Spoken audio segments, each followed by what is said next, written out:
Hi, Shelly. How are you? I'm good. How are you? Very well, thank you. Now, where are you from? So we're in Chicago today, but I live in New Jersey. Ah, okay. Yeah, Please tell me a little bit about yourself and your blog. sure. So my blog is cookiesandcups.com. I've been blogging for almost 10 years, so it's been a while. It's mostly desserts and baking, some dinner recipes, which is basically why I'm here today because I love to bake, and we are baking dinner rolls from scratch, and we're making it easy for everybody. That'll be good because Yeah. baking rolls always sound kind of hard.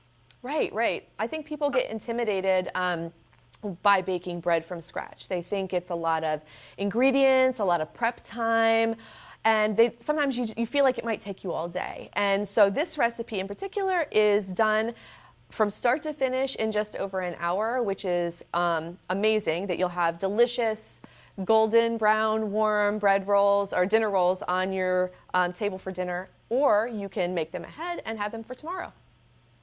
Now, were you always interested in food?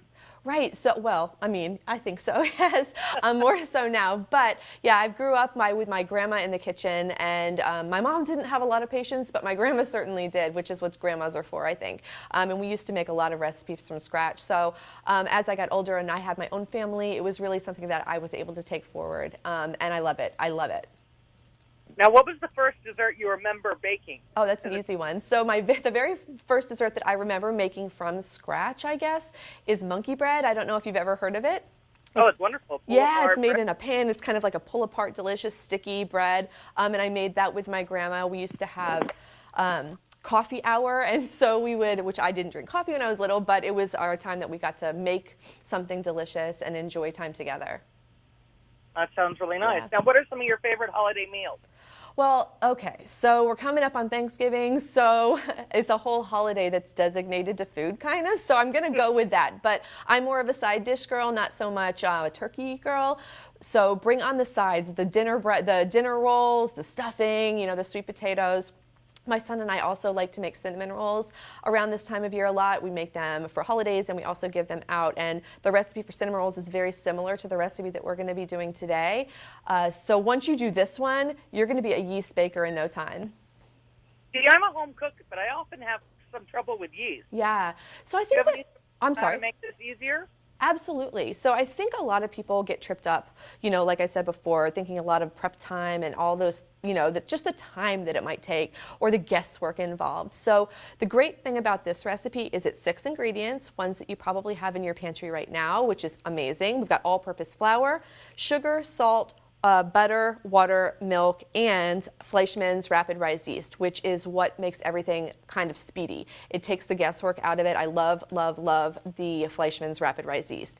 What you do is you mix all of these ingredients together to form your dough. Then you turn your dough out on a lightly floured surface and knead it for about 6 to 8 minutes.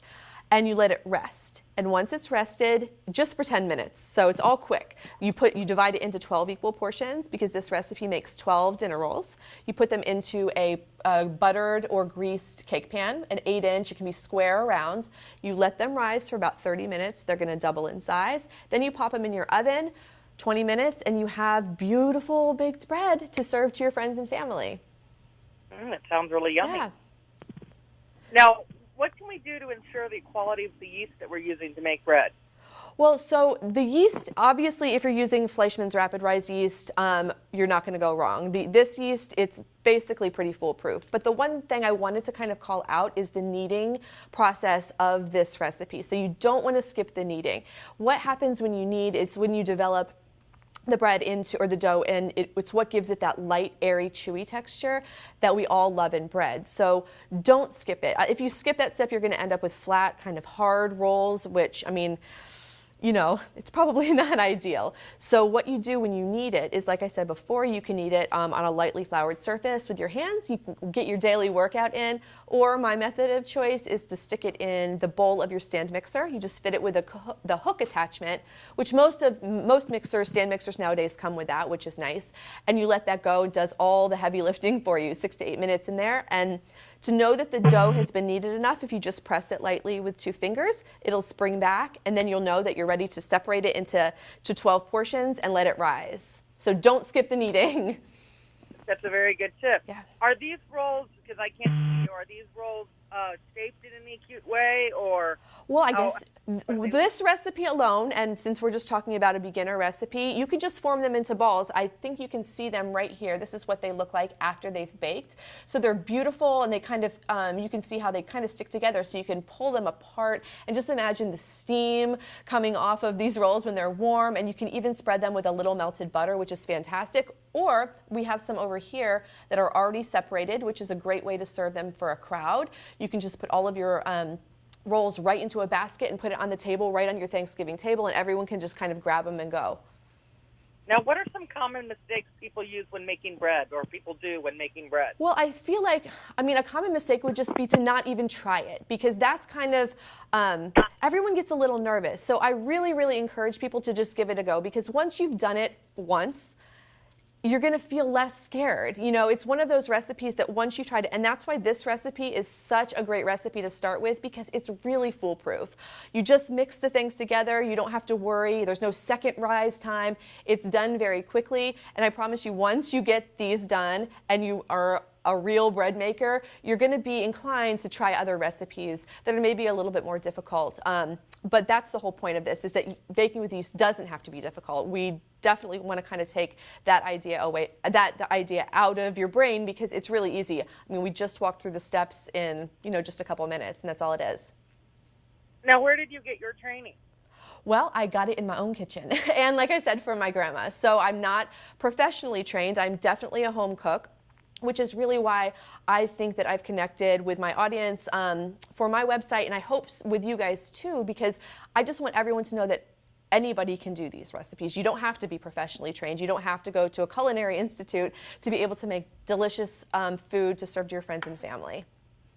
Now, where can people learn more about you? Oh, about me, my website is cookiesandcups.com.